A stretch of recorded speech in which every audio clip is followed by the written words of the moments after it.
So having a little fun here with my old throttle body out of my 2003 Silverado SS. Um, Over here I have just a simple 12 volt power inverter, um, AC to DC.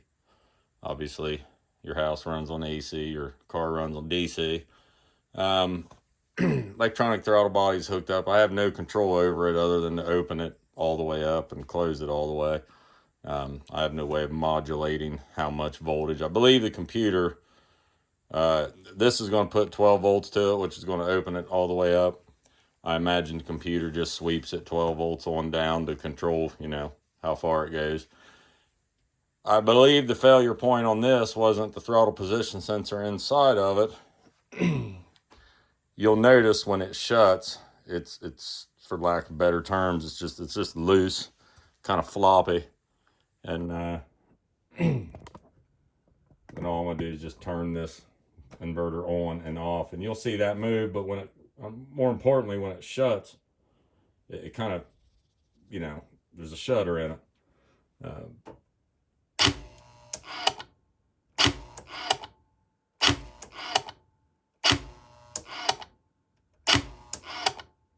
It's a little bit more pronounced if I touch the wires together. So inverter on, I'm gonna touch the wire on and then off.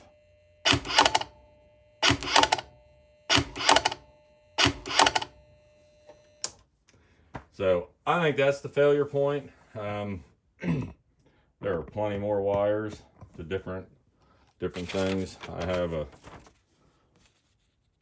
schematic here, breakdown, whatever you want to call it, showing you what each wire does. There are two throttle position sensors in these.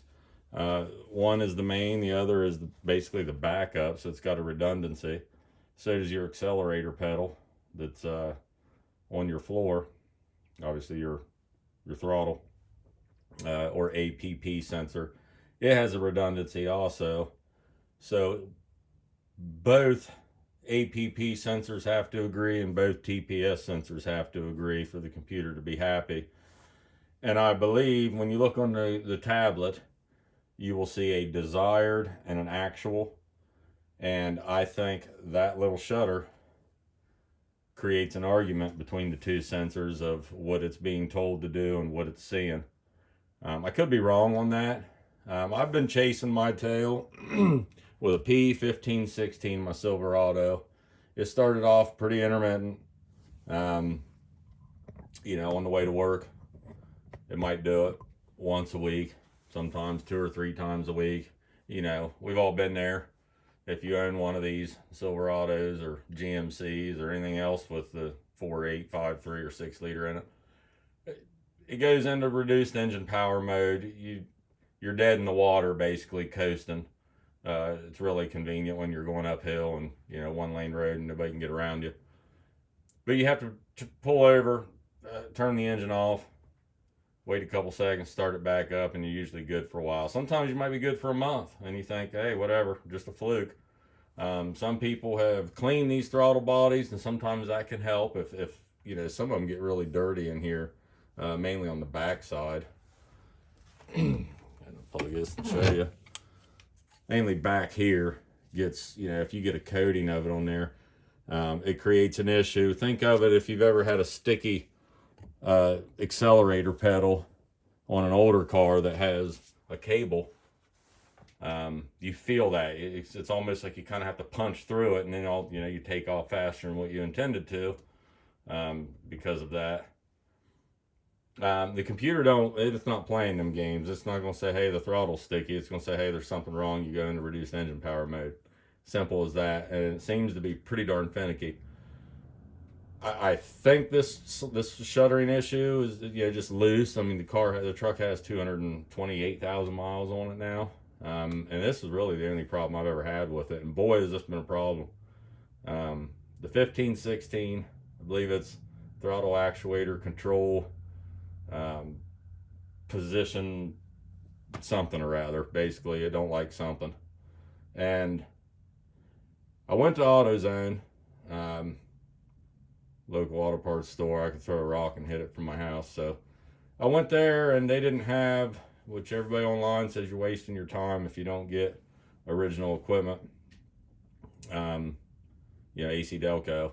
They didn't have it. They'd had to wait. I'm impatient. They had a Duralast one. It was $50 cheaper. So I got the Duralast one, put it on the truck. Truck ran great for like 2 days. And then started doing it again. So I'm like, well, crap, it's not the throttle body.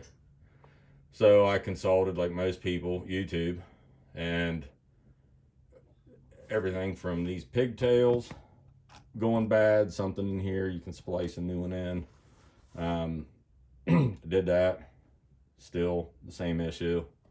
Reduced engine power. And it got, over the course of a few days, it got undrivable. I was driving it to and from work with just the minor inconvenience of 3-4 times a week. But after putting after those 2 initial days where it ran great, it seemed like every day it got worse, and to the point where it was just undrivable. As soon as you started, it went to reduced engine power mode. I did the grounds, where you just basically take a spider web of ground wire and just ground the crap out of everything. No difference. I changed the throttle pedal position sensor, accelerator position sensor. Same thing. I changed the control module that's on the firewall. Same thing. Let's see, what else did I change? Grounds, module, the pedal, throttle body. That's all of it. So I'm scratching my head looking for diagrams. I'm not a professional mechanic. I'm just regular at-home guy that just wants to drive his dang truck, and don't want to pay a ridiculous price. Not a whole lot of mechanics around here, at least that I know of, that you can take your vehicle and not need a loan. So I was starting to track down wires, trying to get wire diagrams and this and that. And I come across the video, and for the life of me, I can't remember the YouTuber's name, but they did a diagnosis on these, and they showed that as soon as you turn the key, this plate, the computer will run like a real quick test on it, where the throttle plate just kind of like that, real quick, just one time, and that's it. And then it starts, the computer says, hey, I like what I seen. You start the vehicle, and it goes through its whatever, warm up. So I had this original, the Duralast one that was on my truck, and I had went to the salvage yard and got one, and it looked like it was a pretty darn new one. Like maybe it had only been in the vehicle 3 or 4 months when it was crashed, and went to the salvage yard. So I just unplugged mine that's mounted to the vehicle and plugged in the one from the junkyard. And so I sat it up so that when I turned the key, I could watch it. And sure enough, it did that real quick check. So I set my camera up, looking at the one on the truck, plugged it back in, and I did that. And I wish I was good enough with this stuff to put that video onto here, but I know I stay in my lane. I know where my boundaries are, where my limitations are. I'm just not good with computer stuff. But what it did was just a brrrr, for lack of better words. And there you go. My issue. I believe this one originally failed. And then the Duralast one I bought from AutoZone for like $200 and some. It worked great for 2 days and then failed also. I am about 100 miles or so into this one. Like I said, the last week, I've not even been able to start it and let it idle. It just goes to reduced engine power mode and runs like garbage. But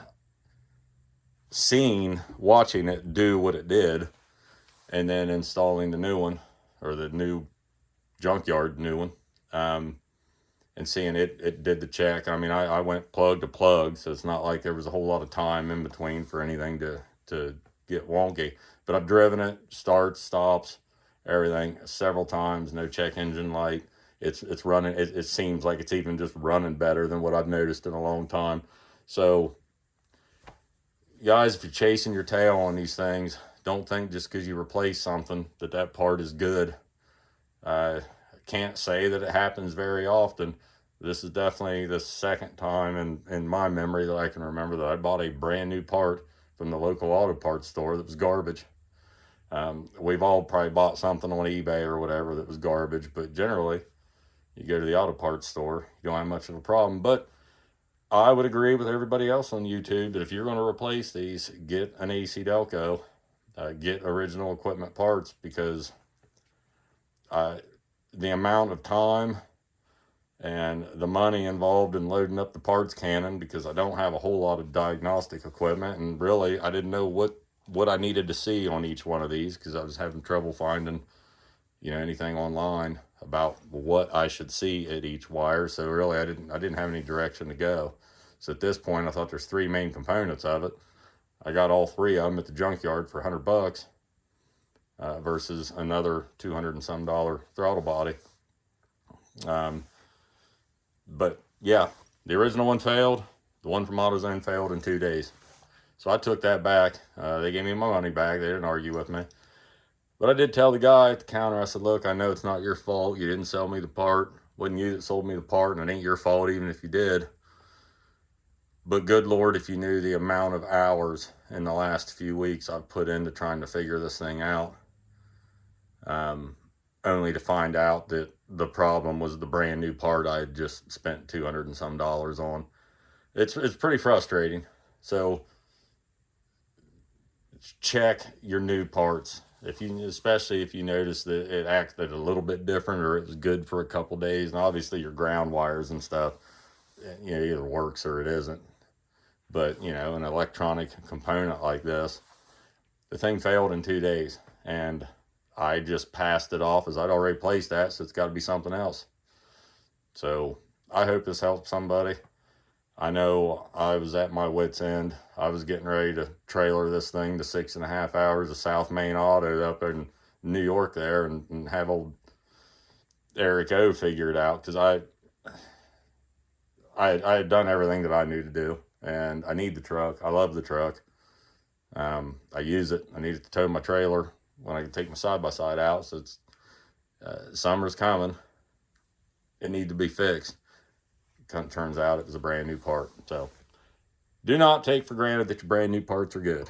And I'm sure you've heard other people say that, and now I'm saying it. So I hope this helps you out. Good luck with your 1516, or I know there's a 2135 and all those other codes, but this main video is, do not take for granted that your brand new part is any good, because in my case, hours and $100 at the junkyard, and yeah, defective brand new part.